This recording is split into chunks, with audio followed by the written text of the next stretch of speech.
Good morning, everybody. It is June 15th, and you're watching MarketStream.live. My name is Joseph Cusick with the Cusick Group Securities offered by MoneyBlock.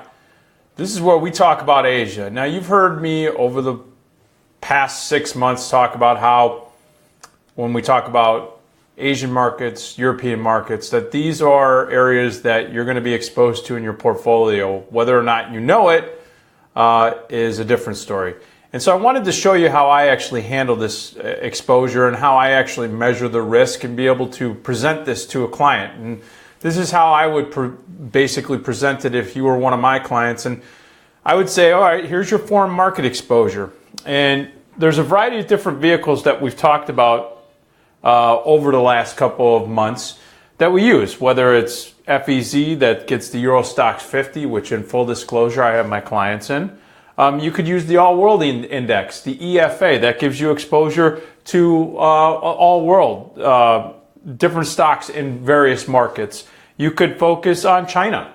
You could focus on Hong Kong, Germany, India, Japan, France, the UK. And once I plug this in, I will give them I'll model out how I want to deploy the capital. 35% of this bucket of money in FEZ, 34% of that bucket of money in EFA, and let's say 20% in China. Now, how risky is that? In other words, on a scale of 1 to 100, 1 being the least risk and 100 being the most, or in other words, aggressive, this portfolio comes in at an 85. So you know that it's an aggressive portfolio. But when you're looking for growth, when you're looking for building out your portfolio to the upside, you know you're going to have to take some risk. But let's quantify that even more. Over the next 6 months, there's a 95% probability that in the worst case, this portfolio could be down 20%. Best case, up 31%. Now, what's not being modeled in here, and this is where me as an advisor offer a little bit of a differentiation from the typical advisor.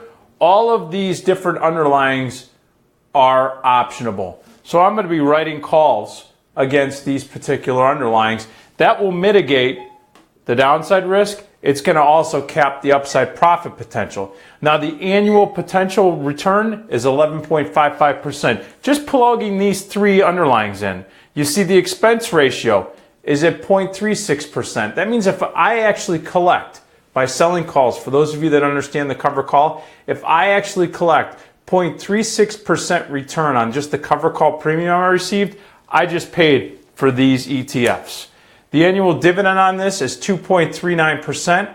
And here's the really cool thing. I can actually show a client which one of these underlying ETFs has the most risk and reward components.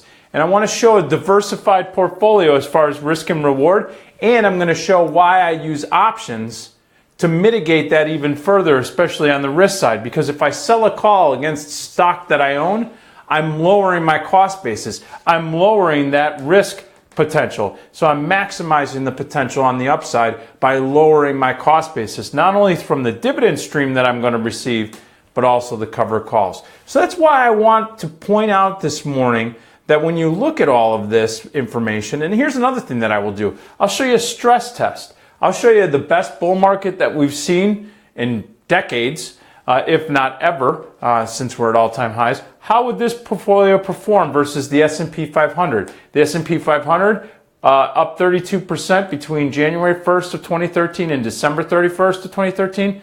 It made 32%. This portfolio would have made 35%. Now let's say that we had the crash, the 2008, like the bear market in 2008 from Jan 1 to Dec 31st. S&P's down 38%. This portfolio down 41%. I'm only pointing this out because you're not seeing a diversified portfolio in essence. You're just seeing exposure. China is actually picking up. It has been lagging. Europe, a lot of talk over the last 6 months. And I was talking about this well before the pundits were even cycling into this discussion, that Europe looked like it was underpriced and there were some opportunities there. What happens if interest rates start to move? Which they did again yesterday, and they forecasted that they will continue to move into 2018. How would this portfolio actually do? You could see that the S&Ps when the rates spike up 134 points or down 5.5%, right? If you had an aggregate bond index. So those of you that wanted to get real conservative, you wanted to put your portfolio in a bond portfolio because you were thinking, well, you know what, yeah, I need some growth, but I need to be conservative. I don't understand what's going to go on. Well, your bond portfolio underperformed what actually happened in the interest rate markets. This one outperformed that by almost 10%. So it's just a cool way to look at your portfolio. And now you understand when I say, hey, guess what? The Nikkei finished the overnight session down 51 points.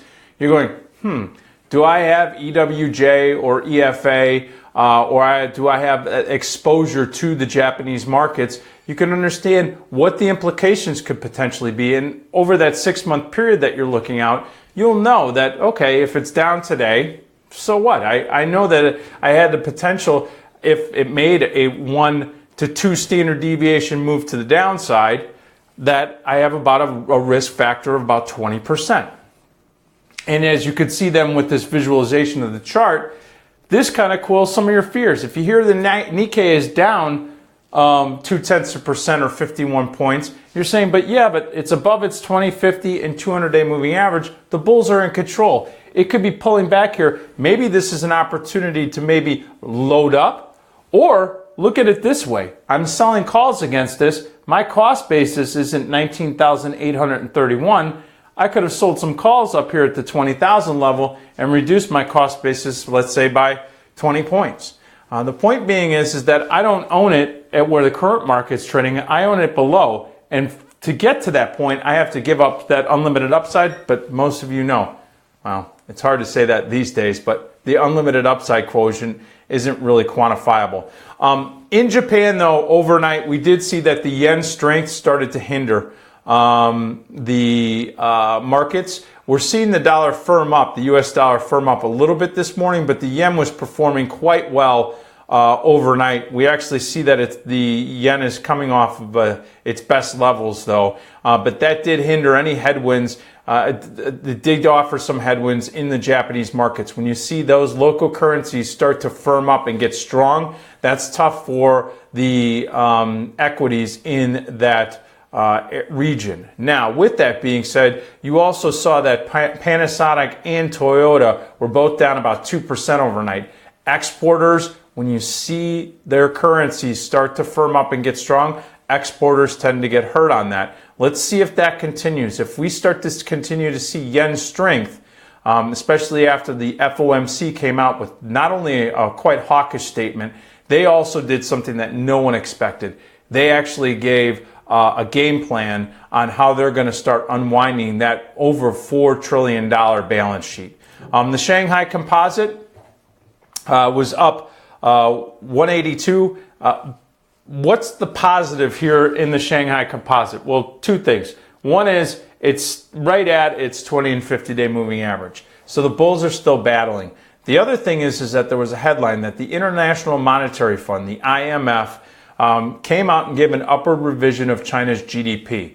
Now that's important because China is starting to consume a ton internally.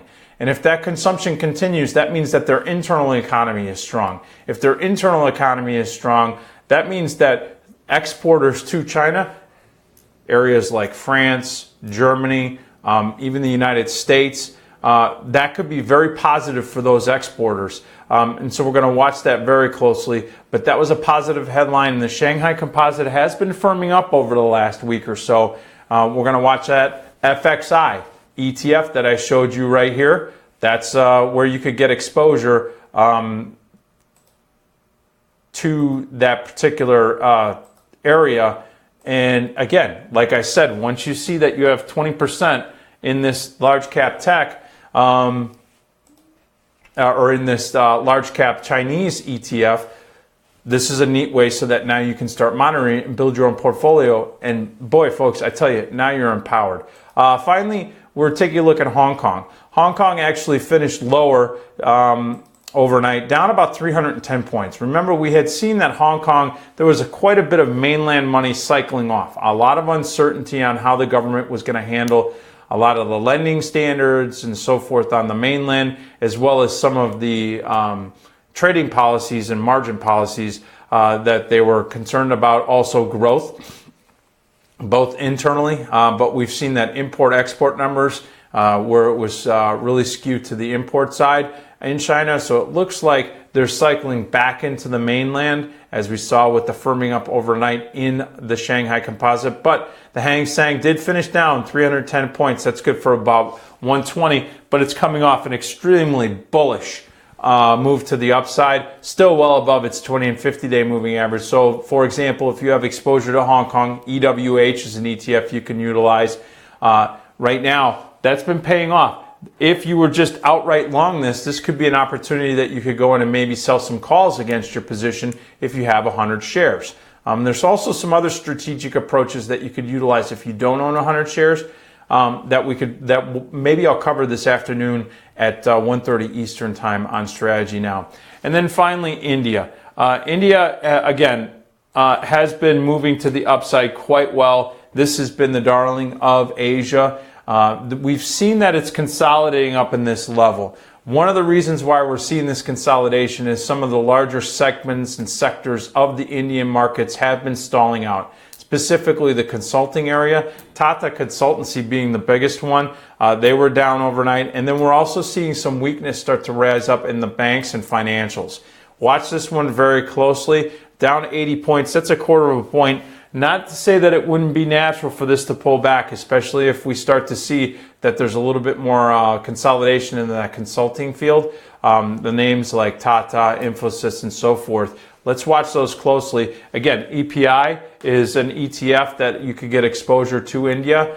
There's plenty of different strategic opportunities that you can deploy if you're looking to get exposure into this, especially if there's a pullback. If it holds the 20 and 50-day moving average, it could then, with any type of catalyst, resume to the outside. But we'll watch this one very closely as well. All right, folks. Well, that's it for the Overnight Action Report. I want to thank everybody for joining us. I'm going to be back on at 8:45 Eastern, 7:45 Central. I'm going to be talking about everything in Europe, and we'll take a look at a little bit of a European foreign exposure. All right, we'll see you then.